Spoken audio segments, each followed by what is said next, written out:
ये जो Patna high court है वो नीतीश सरकार के यहाँ बिक चुकी है, क्योंकि अगर नहीं बिकती तो ये तारीख पर तारीख मतलब जब से ये आंदोलन बीपीएससी यानी बिहार लोक सेवा आयोग के जब से एग्जाम हुआ, जब से आंदोलन हो रहा है, अगर हाई कोर्ट के पास भी खान सर या पूरे आंदोलनकर्ता स्टूडेंट जाते हैं तो ये जो जज हैं ये क्यों आखिर तारीख पर तारीख बढ़ा रहे हैं। इसका मतलब यही है कि ये भी नीतीश सरकार के यहाँ ही बिक चुकी है, समझ रहे हैं। और हम एक बात कहना चाहते हैं, ये जो पटना हाई कोर्ट के जज हैं, अगर आपको पैसा लेना ही था तो आप एक अच्छे काम के लिए लेते हैं। ये जो छात्र लोग आंदोलन कर रहे हैं उनसे पैसे लेते हैं तो आपका इमेज भी अच्छा रहता और आपको पैसा भी ज़्यादा मिलता। मान लीजिए अगर ये आप सर स्टूडेंट के खिलाफ मतलब स्टूडेंट के हित में अगर आप फैसला देते हैं और अगर स्टूडेंट के लिए आप ये जो तारीख का तारीख ना होता और अगर ये तारीख मतलब आप स्टूडेंट के लिए काम करते, ये खान सर और जो आंदोलन कर रहे हैं ये इतने स्टूडेंट जो धांधली हो है ये एग्ज़ाम में, अगर आप इनके लिए अगर ये सुनवाई करते तो मैं आपको विश्वास करता हूँ कि आपको जितना पैसा सरकार दिया गया अगर से ज़्यादा अगर 100 रुपया भी स्टूडेंट पूरे बिहार का देता तो उससे ज़्यादा पैसा आपको ये स्टूडेंट देते। आपको विश्वास है। आप लोग हम सीधा से एक ही बात बोलना चाहते हैं कि ये जो बिहार लोक सेवा आयोग की जितनी बड़ी वैकेंसी है इसमें नीतीश सरकार पूरा बोल रही है कि यानी वो पूरा इस बार इतना वैकेंसी है, सबसे ज़्यादा है एसडीएम और डीएसपी का पोस्ट ज़्यादा है और इस पोस्ट में ये पोस्ट जनता को स्टूडेंट को नहीं देना चाहती है।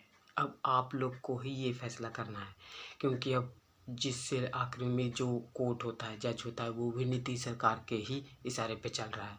यानी कि आप देख ही रहे हैं कि तारीख पर तारीख हम जब से आंदोलन हो रहा है, जब से हम कोई भी सोशल मीडिया पर देखें तो तारीख टल रहा है। इसका मतलब साफ होता है कि नीतीश सरकार के हाथों बिक चुके हैं। यानी कि अगर जब पैसा लेना ही था तो आप छात्रों से मांगते, छात्र लोग इतना पैसा देते पूरा बिहार के कि अगर 100 रुपया भी छात्र लोग पैसा देते तो आपको नीतीश सरकार से वो ज़्यादा पैसा देते।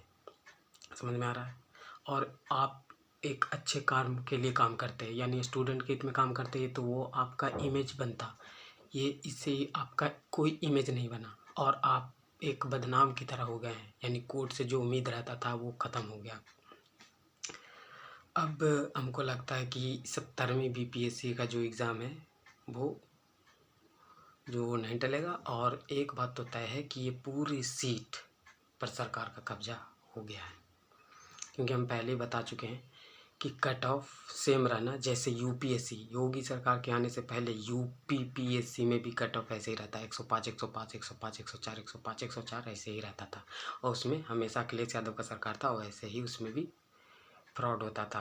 लेकिन जब से योगी सरकार आया तो सही ईमानदारी से होने लगा तो कट ऑफ कम जाने लगा है। यहाँ भी अभी भी वही हो रहा है 91 93। बताओ, सीट जब 200 रहे तो भी 91 93 और जब 2000 रहे सीट तो भी 91 93। तो ये तो सीधा सा ऐसे ही आप लोग को समझना चाहिए कि ये धोखाधड़ी है।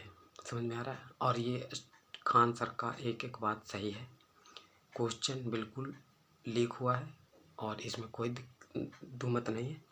और आप लोग यही एक बात आप लोग को समझना लेना चाहिए कि 2025 में अगर नीतीश सरकार फिर से सरकार बनती है तो समझ लीजिए कि आप लोग नौकरी का सपना देखना बिहार में छोड़ दो। हम सीधा एक ही बात बोलते हैं, बिहार में नौकरी का सपना देखना छोड़ दो आप लोग। अगर आप लोग अपने माता पिता, अपने भाई बहन, अपने परिवार को ये नहीं समझाएंगे कि वोट नहीं दें तो वो जातिवाद करते ही हैं। हम जानते हैं कि जो आंदोलन कर रहे हैं छात्र लोग पटना में, उनके माता पिता भी जाति के नाम पे वोट देते हैं। स्टूडेंट तो बोल रहे हैं कि हम नहीं वोट देंगे, लेकिन उनके माता पिता खुद वोट देंगे जातिवाद पे, उन्हें नीतीश कुमार के देंगे। ठीक है, बाकी आप लोग का मर्जी। अगर आप नीतीश सरकार को चुनेंगे तो फिर ऐसे ही तैयारी करते रहिए। धन्यवाद। चैनल को सब्सक्राइब ज़रूर करेंगे।